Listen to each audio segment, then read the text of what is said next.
See, when I say there is no end to this, there's no end to the agitation, there's no end to the division, there's no end to the radical rhetoric, turning one group against the other, chipping away at the American society, there is no end to it for the people on the left.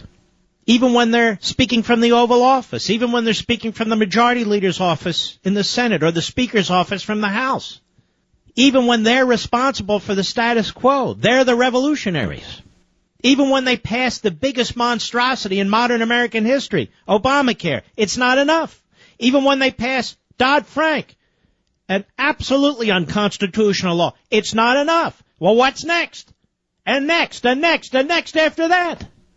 And they will never stop promoting racism because they're racialists, and they have to be. They're never going to stop lying about this war on women if you disagree with them. Because they have to. They're never going to stop about income inequality. Do the most aggressive, genocidal communist regimes ever stop talking about income inequality? No. Their ideology is an impossibility. Worse than that, it's inhumane, it's destructive, and it's dressed up as the opposite. It's dressed up as the opposite. So of course Obama and Holder and Sharpton and this puke Israel from New York and the rest. Now it's time to beat the drums of racism. Last month it was time to beat the drums of the war on women. The time before that, beat the drums on income inequality. Tomorrow it'll be gun control. The day after that, something else.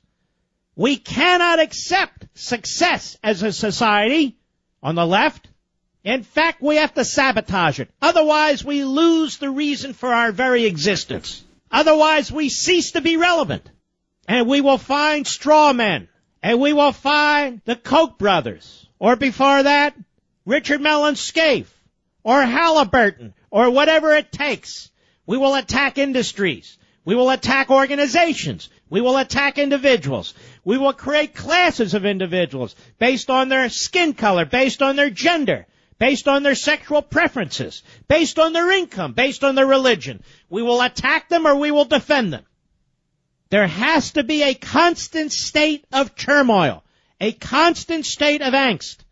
Because if the people are ever allowed to be satisfied, to settle into a society, to be civil with one another, to actually function without the iron fist of a handful of masterminds telling them what to do, how to do it, when to do it, and where to do it, well, then the left ceases to be necessary. That's the point. So if you understand that, you understand their mindset when you approach them. This is why they're never going to secure the border. This is why when you have Republicans going on once and for all, there is no once and for all with the left. It's once and for all today.